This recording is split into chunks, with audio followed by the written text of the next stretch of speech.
मेरा नाम दिव्या है। मैं 14 साल की थी। मेरे माँ बाप बहुत गरीब थे। मुश्किल से हम 2 वक्त का खाना खाते थे। मेरे बाबा रोहित एक मजदूर थे। वह चावल की बोरियां ढोया करते थे। मजदूरी से जो पैसे मिलते उसी से हमारे घर का खर्च चलता था। मैं एक सरकारी स्कूल में पढ़ाई करती थी। मेरे बाबा बहुत गरीब थे लेकिन दिल के बहुत अच्छे इंसान थे। मैं जो भी मांगती वह मुझे लाकर जरूर देते थे। जब मैं 5 साल की थी तभी मेरी माँ मर गई थी। बाबा ने मेरे लिए दूसरी शादी कर ली। मेरी सौतेली माँ, जिसका नाम रितेश था, बाबा के सामने तो मुझे प्यार करती थी, लेकिन जब बाबा घर पर नहीं होते वह मुझसे सारे घर के काम करवाती और अपने पैर हाथ भी दबवाती। मैं पूरी तरह थक जाती थी लेकिन उसे मुझ पर जरा भी दया नहीं आती थी। धीरे धीरे समय बीतता गया और मेरी सौतेली माँ को एक बेटा हुआ। उस बेटे के आने के बाद उसने मेरे साथ और भी बुरा व्यवहार शुरू कर दिया। वह बाबा को मेरे खिलाफ भड़काने लगी।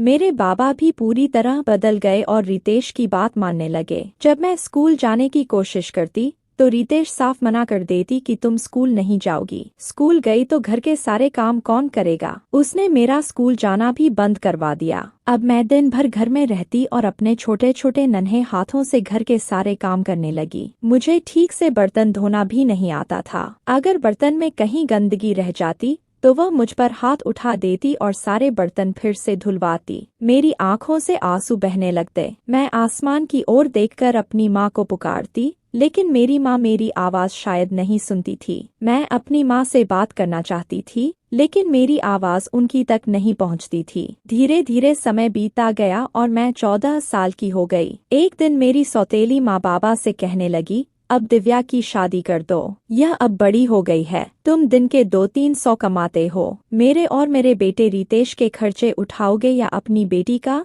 बाबा ने कहा, लेकिन दिव्या अभी बहुत छोटी है। तुम कैसी बातें कर रही हो? मैं अभी इसकी शादी कैसे कर सकता हूँ? तभी मेरी सौतेली माँ ने शर्त रख दी, अगर तुमने दिव्या की शादी नहीं की तो मैं अपने बेटे रितेश को लेकर इस घर से चली जाऊंगी और फिर कभी इस घर में वापस नहीं आऊंगी। बाबा ने मेरी सौतेली माँ की बात मान ली। बाबा ने मेरे लिए दूल्हा ढूंढना शुरू कर दिया। उस वक्त मैं बहुत छोटी थी। शादी विवाह का मुझे ज्यादा कुछ समझ नहीं था। शादी का मतलब बस मुझे इतना पता था। मैं अपनी सहेलियों के साथ गुड्डा गुड़िया का खेल खेलती थी। मेरी सहेली के पास गुड्डा रहता और मेरे पास गुड़िया। हम दोनों उसी गुड्डा गुड़िया की शादी करवाते और खेल खत्म होने पर मैं अपनी गुड़िया लेकर घर आ जाती और मेरी सहेली अपने गुड्डे को लेकर अपने घर चली जाती। शादी का मतलब मेरे लिए बस इतना ही था, लेकिन यह तो बस एक खेल था। असल में शादी का मतलब था किसी दूसरे के घर जाना और उसी के घर में रहना। यह सोचकर ही मुझे डर लगने लगा कि मैं किसी दूसरे के घर जाकर कैसे रहूंगी। अपने दूल्हे से मैं कैसे बात करूंगी? अगर वह मुझे मारेगा, मुझ पर चिल्लाएगा, गुस्सा करेगा तो मैं क्या करूंगी? यह सब सोचकर मुझे बहुत डर लगने लगा। मैं बाबा के पास गई और बोली, बाबा, मुझे शादी नहीं करनी। मुझे आपको छोड़कर कहीं नहीं जाना। मैं जिंदगी भर आपके साथ ही रहना चाहती हूँ। मैं घर के सारे काम करूंगी। मैं कभी शिकायत का मौका नहीं दूंगी। तभी मेरे बाबा ने मुझे सीने से लगा लिया और कहा, दिव्या, मुझे पता है तुम बहुत मासूम हो। मुझे यह भी पता है कि तुम्हारी सौतेली माँ तुम्हारे साथ कितना जुल्म करती है। इससे तो अच्छा है मेरी बच्ची कि मैं तुम्हारा जोड़ा लगा दूं और तुम उसके साथ राजकुमारी की तरह रहो। देखो, तुम डरना मत। मैं तुम्हारी शादी एक राजकुमार से करवाऊंगा। वह तुम्हें बहुत खुश रखेगा। उसके पास बहुत पैसे होंगे। मैंने कहा, सच बाबा? वह मुझे राजकुमारी की तरह रखेगा? मेरे बाबा रोहित ने कहा, हाँ। यह सुनकर मैं, दिव्या, खुश हो गई कि मुझे अच्छे अच्छे कपड़े, जूतियाँ और खिलौने मिलेंगे। मैं उसे बाजार से सुंदर चुनरी लाने के लिए कहूंगी और उस चुनरी से साड़ी पहनूंगी। इस खुशी में 1 हफ्ता बीत गया। 1 हफ्ते बाद मेरी शादी मंदिर में थी। मेरी सौतेली माँ मेरे पास लाल चुनरी और नए कपड़े लेकर आई। उसने कपड़े मेरी ओर बढ़ाते हुए कहा, यह लो, तुम्हारे ससुराल से आए हैं। इसे पहनकर तैयार हो जाओ, हमें मंदिर जाना है। मैंने वह जोड़ा पहनकर तैयार हो गई। आईने में खुद को देखा तो मैं बहुत खूबसूरत लग रही थी।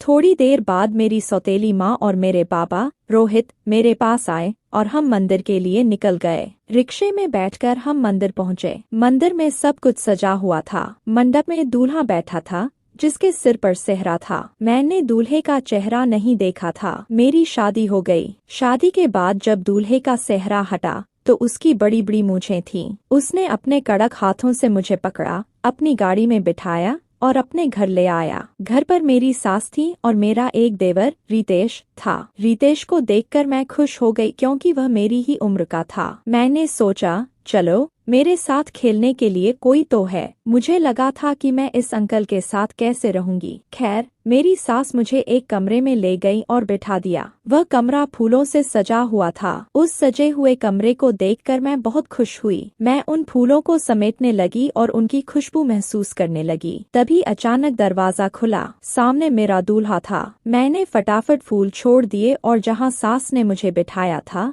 वहाँ जाकर बैठ गई। मेरा दूल्हा मेरे करीब आया। मैं डर से कांपने लगी। वह कहने लगा, दिव्या, तुम इतनी डर क्यों रही हो? मैंने कहा, अंकल, मुझे आपसे बहुत डर लग रहा है। मेरे अंकल कहने पर वह जोर जोर से हंसने लगा। बोला, मैं तुम्हारा अंकल नहीं हूँ, मैं तुम्हारा पति हूँ। मेरा नाम रोहित है और तुम्हें मुझसे डरने की जरूरत नहीं है। अब मैं तुम्हारा पति हूँ और तुम मेरी पत्नी हो। मैंने मुस्कुराकर हाँ में सिर हिला दिया। लेकिन जैसे ही वह धीरे धीरे मेरे करीब आने लगा, मेरी हालत खराब होने लगी। मेरा दिमाग काम करना बंद कर चुका था। मैं थर थर कांप रही थी। उस रात मैंने शादी के असली मतलब को समझा। हालांकि मैं बहुत छोटी थी, लेकिन उसने अपने पति होने का हक मुझसे वसूल कर लिया था। सुबह जब मेरी नींद खुली तो मेरे सामने मेरी सास थी। उसने मुझे एक नया जोड़ा कपड़ा दिया और तैयार होने को कहा। मैं उस कपड़े को लेकर बाथरूम गई, नहा धोकर तैयार होकर बाहर निकली। उस रात के बाद मेरा सब कुछ बदल गया। मैं गुमसुम और चुप चुप रहने लगी। मैं अपनी सास के साथ किचन में काम करने लगी। मेरी सास बहुत अच्छी थी। वह मेरे साथ घर के कामों में हाथ बटाती थी और मुझे कभी अकेला नहीं छोड़ती थी। वह मेरे साथ घर के सारे काम करती थी। धीरे धीरे वक्त गुजरता गया और 1 महीना बीत गया। इस 1 महीने में रितेश के साथ मेरी बहुत अच्छी दोस्ती हो गई। रितेश मेरे देवर का नाम था। वह मेरे साथ खेलता था। मैं जो कहती वह करता।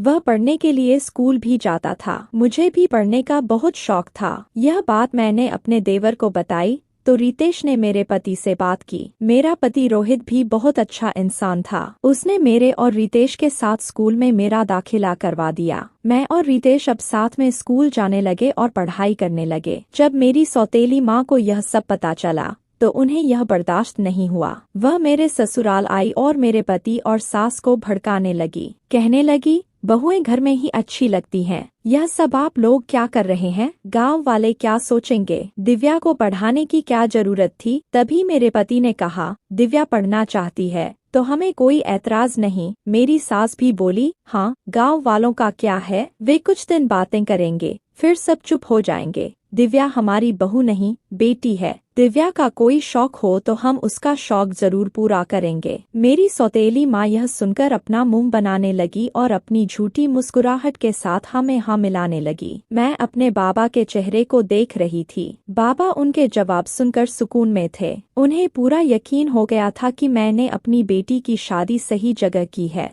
तभी मेरी सौतेली माँ ने मुझे अपने पास बुलाया और सबके सामने दिखावा किया। उसने मुझे प्यार से गले लगाया, लेकिन मुझे पता था कि यह उसका प्यार नहीं था। वह बस मेरे ससुराल वालों के सामने दिखावा कर रही थी। मैंने भी अपने बाबा और सौतेली माँ के पैर छुए। फिर वे लोग चले गए। इधर रोहित जी भी बाहर जाने की बातें करने लगे। रोहित जी दुबई में काम करते थे। रोहित जी के पापा यानी मेरे ससुर जब इस दुनिया से चले गए थे तब रोहित जी ने ही अपनी माँ और भाई की पूरी जिम्मेदारी उठाई थी। वे कम उम्र से ही दुबई में मेहनत कर रहे थे। बाबा ने इसलिए कहा था कि वे मुझे राजकुमारी की तरह रखेंगे और यह बात सच थी। रोहित जी ने इस 1 महीने में मुझे कभी किसी चीज की कमी नहीं होने दी। मेरी हर जरूरत को उन्होंने पूरा किया। वे दिल से बहुत अच्छे इंसान थे। खैर, रोहित जी काम के लिए दुबई चले गए। उन्होंने कहा था, मैं 1-2 साल में घर आता रहूंगा। तुम्हें किसी चीज की कमी नहीं होगी। मैं तुम्हारे लिए माँ के अकाउंट में पैसे भी डालूंगा। मैंने माँ को समझा दिया है, वे तुम्हारे खर्चे के लिए अलग से पैसे देंगी। मैंने हमें सिर हिला दिया। रोहित जी दुबई जा चुके थे। हमारी उनसे कोई बातचीत नहीं होती थी। उस वक्त न हमारे पास मोबाइल था ना ही रोहित जी के पास। महीने 2 महीने में शायद ही एक बार टेलीफोन पर बात हो पाती थी। धीरे धीरे वक्त गुजरता गया और मैं 18 साल की हो गई। रोहित जी को दुबई गए हुए 4 साल बीत गए। इन 4 सालों में रोहित जी से हमारी बात सिर्फ 2 बार हुई। उसके बाद हमारा उनसे कोई संपर्क नहीं हुआ। मैं रोहित जी का इंतजार करती रही। मुझे उनकी बातें और उनकी बहुत याद आती थी। मैं बहुत उदास रहने लगी थी। दिन रात बस रोती रहती थी। मेरी सास भी परेशान रहने लगी थी क्योंकि अचानक से रोहित जी का कोई फोन न आना और 4 सालों में एक बार भी घर न आना। मेरा देवर रितेश 21 साल का हो चुका था। एक दिन रितेश ने मेरी सास से कहा, माँ, मैं अब छोटा बच्चा नहीं रहा, मैं बड़ा हो चुका हूँ। मैं भैया को ढूंढने के लिए दुबई जाऊंगा।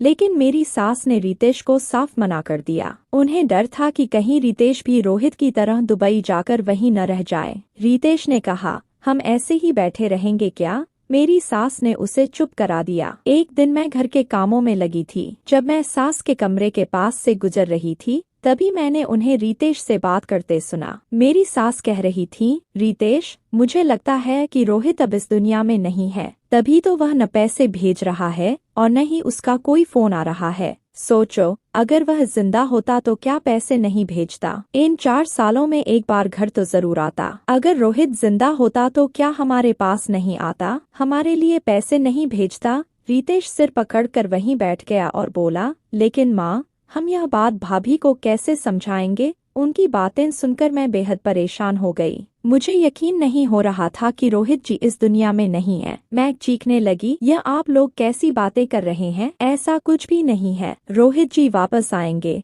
मेरी सास ने मेरी आवाज सुन ली और समझ गई कि मैंने उनकी बात सुन ली है। रितेश ने मुझे सीने से लगा लिया। मैं फूट फूट कर रोने लगी। धीरे धीरे समय बीतता गया। एक दिन मेरी सास ने मुझे और रितेश को कमरे में बुलाया और कहा, रितेश, मैं चाहती हूँ कि तुम दिव्या का हाथ थाम लो। मैंने दिव्या को हमेशा अपनी बेटी की तरह माना है। मैं इसे इस तरह नहीं देख सकती। अभी इसकी जिंदगी बहुत बाकी है। मैं चाहती हूँ कि तुम दिव्या के साथ अपनी जिंदगी की नई शुरुआत करो। रितेश ने मुझे एकटक देखा। मैं भी उसे गौर से देखने लगी। मुझे समझ नहीं आ रहा था कि सास को क्या जवाब दूं। तभी रितेश बोला, माँ, मुझे कोई ऐतराज नहीं है। मैं दिव्या का हाथ थामने को तैयार हूँ। क्या दिव्या मुझसे शादी करने के लिए तैयार है? मेरी सास ने कहा, दिव्या बेटा, रितेश को कोई ऐतराज नहीं है। मैं तुमसे जबरदस्ती नहीं करूंगी। तुम्हारा दिल जो चाहता है वही जवाब दो। तुम जब तक चाहो हमारे साथ रह सकती हो। दिव्या, अगर तुम रितेश के साथ शादी नहीं करना चाहती तो भी तुम मुझे जवाब दे सकती हो। हम तुम्हें कभी इस घर से नहीं निकालेंगे। लेकिन मेरी बात ध्यान से सुनो। तुम्हारी पूरी जिंदगी बाकी है और इस भरी जवानी में जिंदगी में एक मर्द का साथ बहुत जरूरी है। कब तक तुम अकेली जिंदगी जियोगी? मैं अपनी सास के गले से लिपट गई। मेरी सास मेरा जवाब समझ चुकी थी। उन्होंने मेरी और रितेश की शादी कर दी। मैंने रितेश के साथ अपनी जिंदगी की नई शुरुआत की। रितेश ने सुहागरात के दिन मुझे बताया कि वह मुझे बहुत पसंद करता था। वह मन ही मन चाहता था कि उसे मेरी जैसी पत्नी मिले। उसने मुझे सच्चे दिल से अपनाया और बहुत प्यार दिया। मैं भी रितेश के साथ बहुत खुश रहने लगी। मैंने इसे ही अपनी किस्मत मान लिया। शायद मेरी नसीब में रोहित नहीं, रितेश था। किस्मत का लिखा कोई नहीं टाल सकता। जो किस्मत में होता है वही होकर रहता है। मैं रितेश के साथ बहुत खुश थी। देखते देखते 1 साल बीत गया,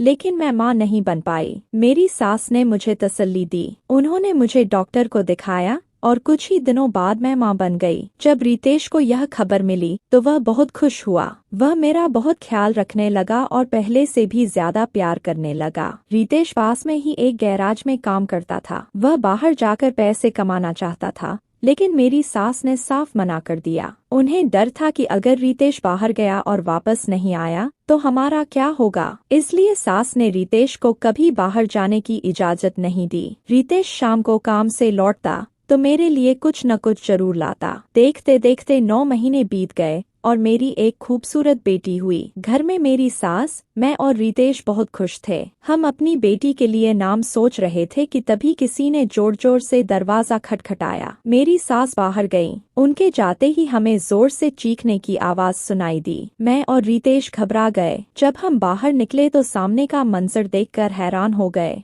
हमें अपनी आंखों पर यकीन ही नहीं हो रहा था कि हम यह सामने क्या देख रहे हैं। सामने मेरा पहला पति रोहित खड़ा था। मुझे कुछ भी समझ में नहीं आ रहा था कि मैं रोहित जी को देखकर खुश हूँ या रोऊं। मेरी सास रोहित जी के गले से लिपटकर जोर जोर से रो रही थी। रितेश भी रोहित के गले लग गया। मेरी सास रोहित जी का हाथ पकड़कर अंदर ले आई और उन्हें टेबल पर बिठाया। मैं चुपचाप कोने में खड़ी गुम थी। मुझे कुछ समझ ही नहीं आ रहा था कि यह क्या हो रहा है। अचानक से रोहित जी ने मुझे आवाज दी, दिव्या, तुम तो काफी बड़ी हो गई हो और बहुत खूबसूरत भी लग रही हो। क्या तुम मुझे देखकर खुश नहीं हुई? तभी मेरी सास बीच में बोल पड़ी, पहले तू बता कि इतने साल बाद अचानक से कहाँ से आया है? कहाँ था तू? ना कोई फोन, ना ही कोई खबर। क्या वहाँ तुम्हारे साथ कुछ हुआ था? रोहित जी ने जब अपने बारे में बताया तो हमारा भी दिल तड़प उठा कि रोहित जी इतनी तकलीफ में थे और हम इधर खुशियाँ मना रहे थे। रोहित जी दुबई में गाड़ी चलाया करते थे। उन्होंने बताया कि जहाँ वे काम करते थे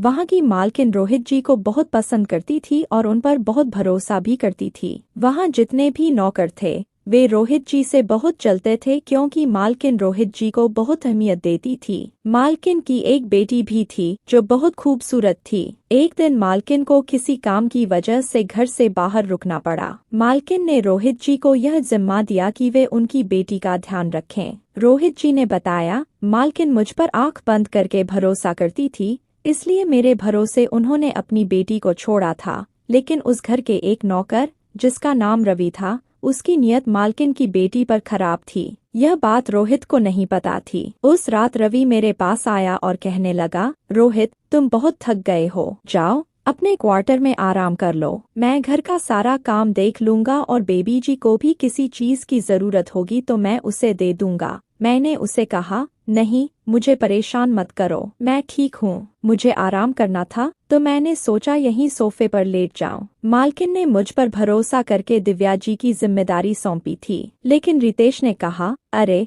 तुम जाओ, मैं हूं ना यहाँ। वैसे भी घर की सारी जिम्मेदारी मेरी ही है, मैं सब संभाल लूंगा। मालकिन की बेटी दिव्या 12 साल की थी। रितेश के कहने पर मैं क्वार्टर में आराम करने चला गया। मैं लेटा ही था कि मुझे बेचैनी होने लगी। कुछ गलत हो रहा था, ऐसा लग रहा था। नींद नहीं आ रही थी। मैं बगीचे में टहलने निकल गया। गार्ड्स को देखा तो वे अपनी जगह पर सो रहे थे। मैंने सोचा, चलो एक बार दिव्या जी को देख आता हूँ। वह क्या कर रही है? सो रही है या अभी तक पढ़ रही है? मैं घर के अंदर गया। जैसे ही दिव्या जी के कमरे की ओर बढ़ा, मेरे पैरों तले जमीन खिसक गई। रितेश दिव्या जी को कॉफी पिला रहा था और उसे बहुत गंदे तरीके से छू रहा था। मैं तुरंत उनके पास गया और बोला, रितेश, ये तुम क्या कर रहे हो? मेरी आवाज सुनकर वह चौंक गया। दिव्या जी जो कॉफी पी रही थी मुझे देखकर भी चौंक गई। कॉफी पीते ही वह बेड पर गिर पड़ी। मुझे लगा वह बेहोश हो गई है।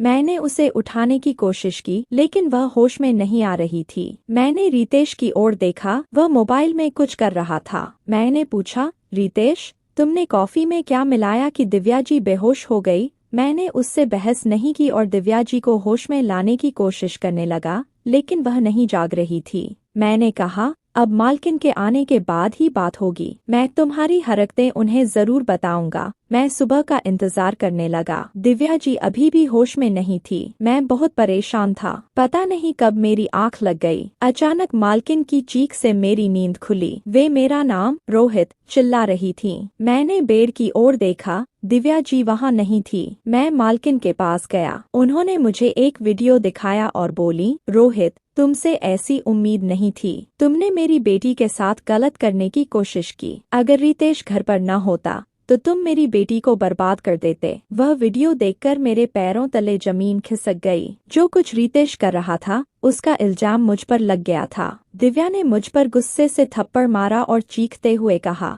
इस वीडियो में साफ दिख रहा है कि तुम मेरी बच्ची के साथ कैसी घिनौनी हरकतें कर रहे हो। मैंने वह वीडियो देखा और मेरे होश उड़ गए। तभी मुझे याद आया कि जब मैं बच्ची को होश में लाने की कोशिश कर रहा था तब रितेश मेरा वीडियो बना रहा था। रितेश ने अपना दिमाग गलत दिशा में दौड़ा लिया था। मैं तो बच्ची को उठाने और होश में लाने की कोशिश कर रहा था, लेकिन वीडियो में ऐसा लग रहा था जैसे मैं गलत हरकतें कर रहा हूँ, उसे गलत तरीके से छू रहा हूँ। हकीकत में ऐसा बिल्कुल नहीं था। मैं तो बस उसे बचाने की कोशिश कर रहा था। उस वक्त मेरा दिमाग पूरी तरह सुन्न हो चुका था। मैं घबराहट में था, लेकिन रितेश ने चुपके से वीडियो बना लिया और मुझे फंसा दिया। मेरे पास अपनी बेगुनाही साबित करने का कोई सबूत नहीं था। दिव्या गुस्से में चिल्लाने लगी, मैं तुम्हें अभी पुलिस के हवाले करती हूँ। पुलिस ने मुझे गिरफ्तार कर लिया और मैं जेल में बंद हो गया। मैं दिन रात भगवान से प्रार्थना करता था, हे भगवान, कोई चमत्कार कर दो, मैं बेगुनाह हूँ।